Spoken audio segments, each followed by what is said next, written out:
Cerita Alkitab hari ini diambil dari 2 Tawarik 20 ayat 1-30. Raja Yosafat. Yehuda pada waktu itu dipimpin oleh Raja Yosafat. Suatu hari datang seorang membawa berita kepada Raja Yosafat. Datang suatu laskar yang besar dari Bani Amon, Bani Moab, dan penduduk pegunungan Seir bersekutu untuk menyerang kita, Tuanku Raja. Apa yang harus kita lakukan? Raja Yosafat tahu bahwa tentaranya bukan tandingan bagi laskar yang besar itu. Raja Yosafat menjadi takut dan mengambil keputusan untuk mencari Tuhan. Ia mengumumkan kepada seluruh penduduk Yehuda untuk berpuasa. Maka seluruh rakyat dari segala kota di kerajaan Yehuda semuanya berbondong-bondong datang ke Yerusalem, ke Bait Suci. Mereka berdoa dan berpuasa bersama Raja Yosafat. Mereka semua berseru meminta pertolongan kepada Tuhan. Janganlah kamu takut dan terkejut karena laskar yang besar ini, sebab bukan kamu yang akan berperang, melainkan Allah. Tinggallah berdiri di tempatmu dan lihatlah bagaimana Tuhan memberikan kemenangan kepadamu. Keesokan harinya, sebelum berangkat berperang, berdirilah Raja Yosafat dan berkata, "Dengar, hai Yehuda dan penduduk Yerusalem, percayalah kepada Tuhan Allahmu, dan kamu akan tetap teguh." Raja Yosafat justru memilih sekelompok orang yang akan menyanyi dan memuji Tuhan. Mereka bersorak-sorai dengan suara yang sangat nyaring dan berjalan di depan para prajurit yang bersenjata. Nyanyikanlah nyanyian syukur bagi Tuhan, bahwasanya untuk selama-lamanya kasih setianya.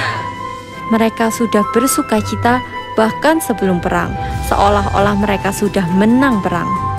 Ketika mereka mulai bersorak-sorai dan menyanyikan nyanyian pujian dengan suara yang nyaring, maka Tuhan mulai bertindak terhadap pasukan yang hendak menyerang mereka. Tuhan membuat tentara yang besar itu saling menyerang sendiri, sehingga mereka semua terbunuh tanpa berperang dengan pasukan Raja Yosafat. Ketika Raja Yosafat dan pasukannya tiba di tempat, mereka hanya perlu mengangkut banyak barang berharga dan ternak milik yang tertinggal. Setelah mereka kembali ke Yerusalem dengan sukacita, mereka masuk dengan gambus dan kecapi dan memuji Tuhan menuju ke rumah Tuhan. Hore, hore, haleluya. Nyanyikanlah nyanyian syukur bagi Tuhan, bahwasanya untuk selama-lamanya kasih setianya.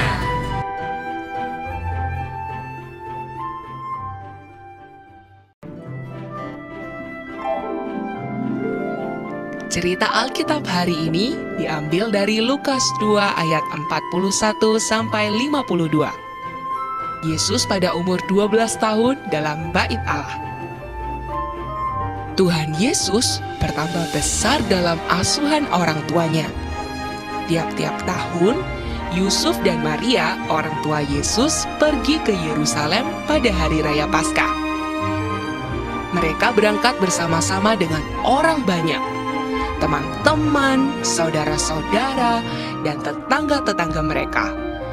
Tuhan Yesus yang pada waktu itu berumur 12 tahun, diajak oleh orang tuanya ke Yerusalem juga untuk merayakan Paskah. Mereka menempuh perjalanan yang jauh dan membutuhkan waktu berhari-hari untuk sampai di Yerusalem. Setelah beberapa hari di Yerusalem dan perayaan Paskah selesai, maka pulanglah mereka bersama-sama. Tapi orang tua Yesus tidak tahu kalau ternyata Yesus masih tertinggal di Yerusalem. Mereka menyangka bahwa Yesus ikut pulang bersama-sama dengan teman dan rombongan yang lain dalam perjalanan. Setelah sehari perjalanan jauhnya, Maria dan Yusuf mencari Yesus tapi tidak menemukannya. Mereka bertanya-tanya kepada saudara dan orang-orang dalam perjalanan mereka, tapi tidak ada yang melihat Yesus. Pak, apakah Bapak melihat seorang anak kecil usianya 12 tahun yang berasal dari Nazaret? Oh, maaf, saya tidak lihat. Karena tidak menemukan Yesus, maka Maria dan Yusuf memutuskan untuk kembali ke Yerusalem. Sesudah 3 hari mereka mencari Yesus, kemudian mereka kembali ke bait suci yang ada di Yerusalem. Ternyata Yesus ada di dalam bait suci. Ia sedang duduk di tengah-tengah alim ulama sambil mendengarkan mereka dan mengajukan pertanyaan-pertanyaan kepada mereka. Semua orang yang mendengar Yesus sangat heran akan kecerdasannya dan segala jawab yang diberikannya. Waktu orang tuanya melihat dia, tercenganglah mereka. Maria ibunya bertanya, Nak, mengapa engkau berbuat demikian? Mengapa engkau ada di sini? Bapak dan ibu dengan cemas mencarimu. Yesus menjawab, Mengapa ibu mencari aku? Tidakkah ibu tahu bahwa aku harus berada di rumah Bapakku?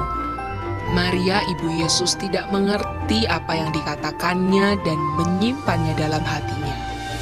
Memang Yesus harus berada di dalam bait suci karena ia adalah anak Allah. Tetapi Yesus tetap menghormati Maria dan Yusuf sebagai orang tuanya yang ada di dunia ini. Firman Tuhan mengatakan bahwa Yesus taat untuk kembali pulang ke Nazaret dan hidup dalam asuhan orang tuanya. Ia bertambah besarnya, bertambah hikmatnya, dan semakin dikasihi oleh orang tuanya dan oleh Allah.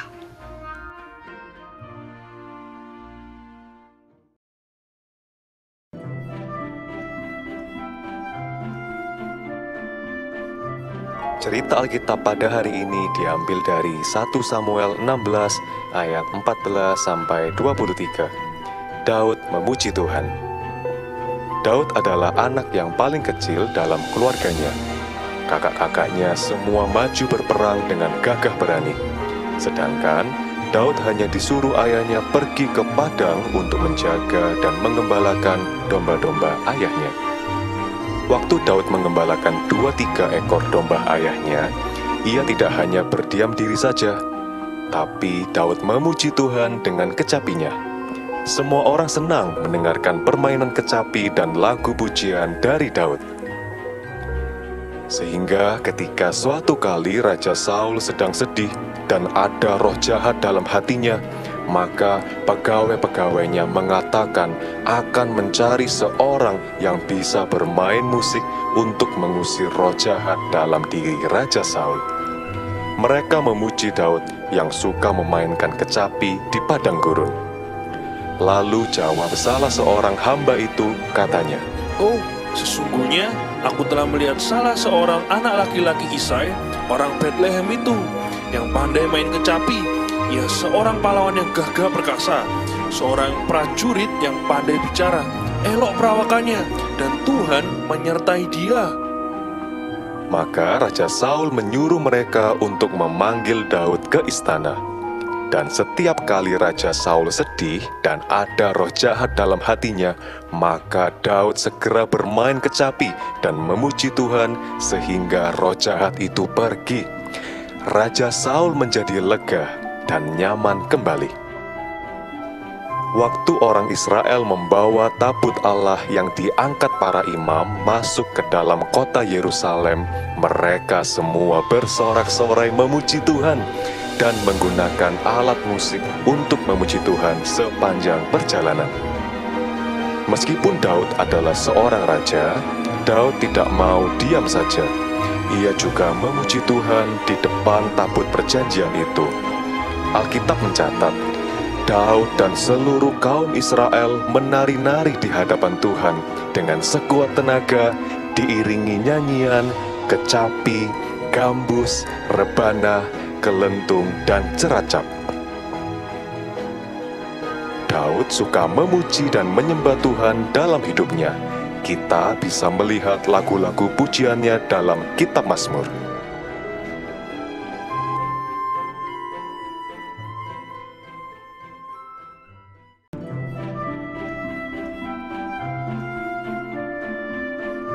Yusuf dijual sebagai budak di rumah Potifar, seorang kepala pengawal Firaun. Yusuf yang masih muda itu tidak tahu apa yang akan terjadi dalam hidupnya.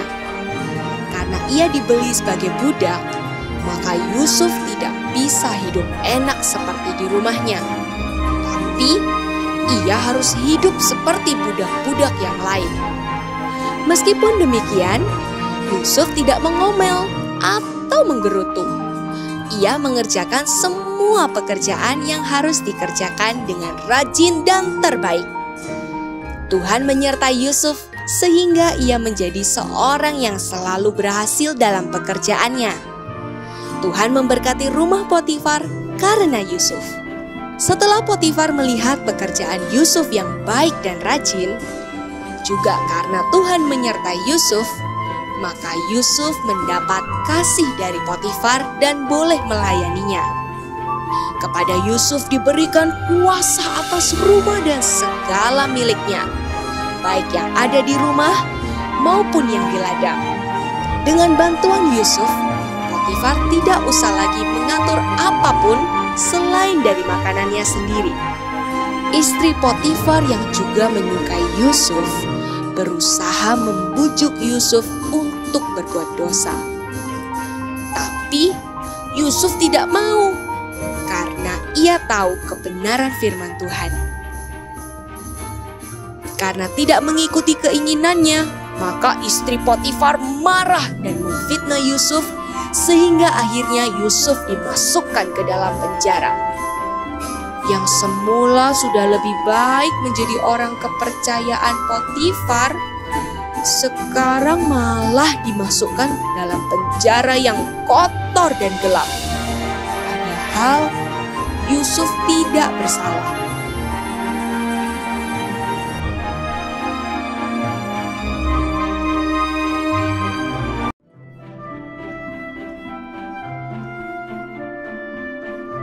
Yesus lahir di dalam kandang domba dan Maria membungkusnya dengan kain lampin dan meletakkannya dalam palungan. Tidak ada seorang pun yang tahu tentang kelahiran seorang bayi yang istimewa, juru selamat manusia, karena ia lahir di kandang yang hina. Tapi kabar gembira tidak bisa disembunyikan atau disimpan. Di sekitar kandang tempat Yesus dilahirkan, ada gembala-gembala yang tinggal di padang untuk menjaga kawanan ternak mereka pada waktu malam. Tiba-tiba berdirilah seorang malaikat Tuhan di dekat mereka dan membuat mereka sangat terkejut. Jangan takut, sebab sesungguhnya aku memberitakan kepadamu kesukaan besar untuk seluruh bangsa. Hari ini telah lahir bagimu juru selamat, yaitu Kristus Tuhan di kota Daud. Dan inilah tandanya, kamu akan menjumpai seorang bayi dibungkus dengan lampin dan terbaring di dalam palungan. Dan tiba-tiba tampaklah di langit sejumlah besar bala tentara surga memuji Tuhan. Kemuliaan bagi Allah di tempat maha tinggi dan damai sejahtera di bumi di antara manusia yang berkenan kepadanya. Mereka bersuka cita menyambut kelahiran Tuhan Yesus. Para gembala heran melihatnya. Siapakah yang sudah lahir sehingga malaikat menyambutnya dengan penuh sukacita? Kita harus pergi ke Betlehem dan mencari bayi itu. Apakah benar apa yang dikatakan malaikat itu? Walaupun tidak ada yang tahu, tapi para malaikat dan seluruh alam semesta memuji dan menyambut kedatangannya di dunia. Para malaikat menceritakannya kepada para gembala, bintang-bintang memberitahukannya kepada semua orang. Maka para gembala cepat-cepat berangkat dan mencari tempat bayi itu dilahirkan. Dan mereka menjumpainya di sebuah kandang. Seorang bayi yang dibungkus kain lampin dan terbaring di dalam palungan. Persis seperti yang dikatakan malaikat kepada mereka. Mereka menceritakan kepada Maria dan Yusuf apa yang sudah malaikat katakan kepada mereka, sehingga mereka semua heran mendengarnya.